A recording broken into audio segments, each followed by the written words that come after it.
What's up YouTube, it's your boy Barcode bringing you another Summoner's War Lost Centuria video. This video is going to be about your top 10 underrated monsters in the game. If you haven't already, make sure to follow me on Twitch at Bald Barcode, because I'm bald, sexy bald head. If you like my content, make sure to subscribe to my YouTube, hit the like button, hit the dingy so you know when I post a video. Happy Mother's Day to all you moms out there. This is your free to play channel. My next couple of videos are probably going to be about team comps that you can use to be competitive. Let's move on to the video.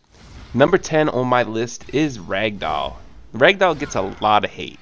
A lot. If you use him correctly and in the right combo, he can be pretty deadly. His Dragon Fury skill attacks the last enemy who used the skill and grant Dragon's Gaze. If you use this properly, you can either A, snipe a big damage dealer that's causing you problems, B, apply Dragon's Gaze on a support that is causing you problems, or kill somebody in the back line that's low health. A couple combos you can do with him. The best one is being teamed up with Hua. There's a damage dealer in the back that uses the skill. You use Ragdoll to get that monster at low health, and then you use Hua, who attacks the lowest health enemy to kill them off. You can also use this with AoE teams, Beretta to Orion, Lucian, and you can snipe whoever you need to get a kill. Number 9 on my list is Roid.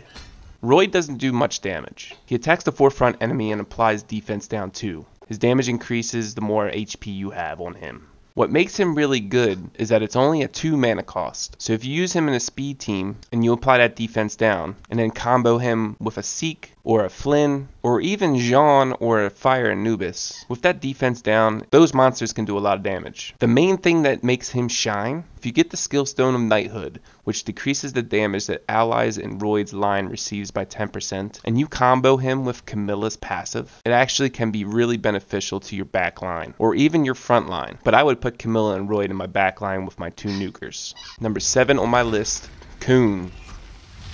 Konkun is a frontline tank with some decent base stats. He attacks the frontline enemies to freeze them and grants immunity and defense up 2 on himself. He really shines when you get his skill stone, Ancient Gatekeeper. Konkun is guaranteed to be included in your hands at the start of the battle, which is not the main reason why the skill stone is great, but at least it can apply an AoE forefront freeze. But this decreases the incoming damage by 20% if your HP is at 50% or below. This can be huge, especially if you combo him with McKean or Lucia. He can be very hard to kill, especially if you have a Shannon with a defense buff. Number 6 on my list, Copper. Copper strikes the frontline enemies to inflict damage that's proportionate to his defense. If your defense is 50% or higher than the target's, that attack will ignore the enemy's defense. This takes a lot of setup for him to work, but if you run a speed team with him, with Shannon and Camilla, and if you have good runes, and you either have the beneficial effect skill stone or the living suit skill stone, you can also hit him up with Mav. If you have the skill stone of beneficial effect, increases the defense up grace of duty change by 1, that'll give Copper an automatic 3 defense buff. This means you have to use Copper in the front line. I don't necessarily think Mav is the best combo for him. If you have Camilla and his skill stone of beneficial effect, Ancient Grace grants defense up 1 on the additional ally. So if you use Shannon with a defense 2 buff, use Copper, then use Camilla again, it refreshes his defense buff and goes to defense 3. Number 5 on my list is Poseidon. I had a lot of hate for Poseidon in the beginning. He doesn't do a lot of damage, and it's a deceleration number 2, which is countered by Bernard. If you combo him with a spell card of Chill Tornado freezes all targets that's decelerated. This is then an AoE freeze, and if they don't have Transfer Up or Soul Cleanse, if you use an AoE after that, such as Lucian or Tessarion, when monsters are frozen, it's an automatic crit.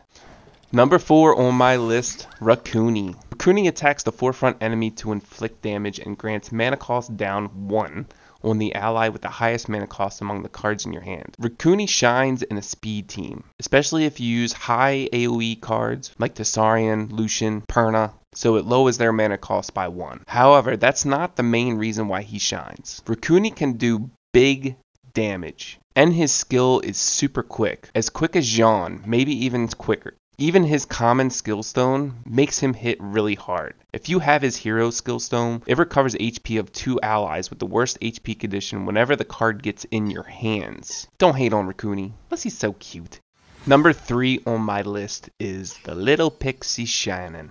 Shannon grants allies defense 2 and attack up 1. She doesn't do any damage, but the main thing about her is her defense buff. There's not many monsters in the game that give defense buff, and defense is a huge beneficial effect for your team. Defense buff is highly underrated. Any of your skill stones are actually really good. I feel like the first common one, increasing the buffs by 3 seconds, is actually one of the better ones. Her hero skill stone, it sounds really good. Depending on who is in the front line of the enemy team, they might not use that ability anyway. Don't tread lightly on a defense buff. Number 2 on the top 10 underrated monsters is Orion. Orion shuffles the enemy cards and randomly grants beneficial effect removal. It also applies glancing hit up 3, tack down 3, or a stun.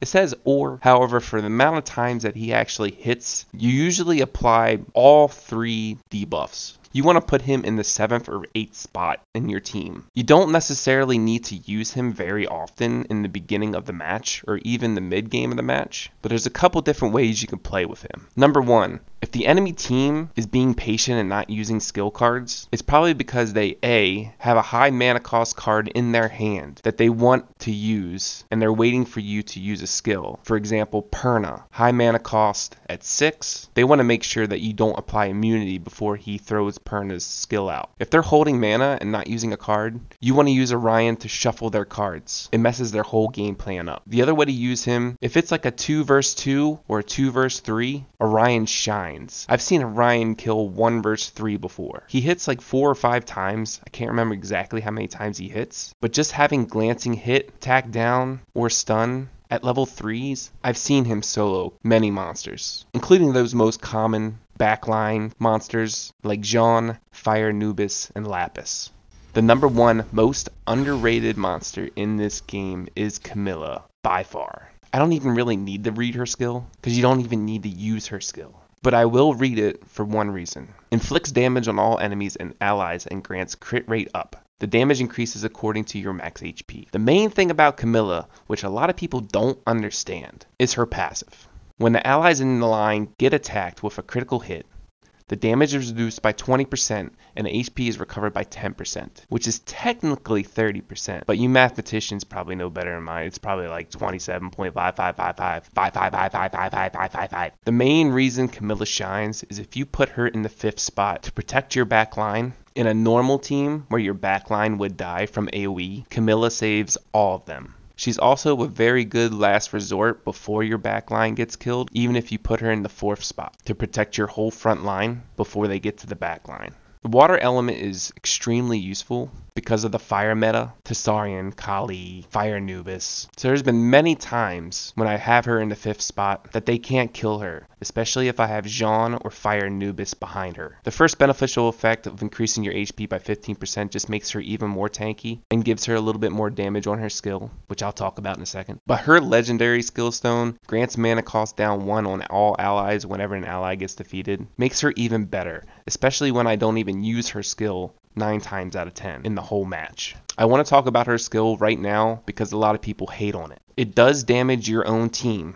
However, if you properly run your deck, conserve mana, have an attack up, and then apply damage conversion, and then you use Camilla's skill, this is a complete AoE heal. Don't hate on Camilla. Thanks for tuning into this video. This is my top 10 underrated monsters in this game. Comment down below who your most underrated monster is. If you like this video, you know what to do. Hit the sub button. Give me a thumbs up. Hit the dingy dingy dingy. And until the next video, keep up with the grind. Peace.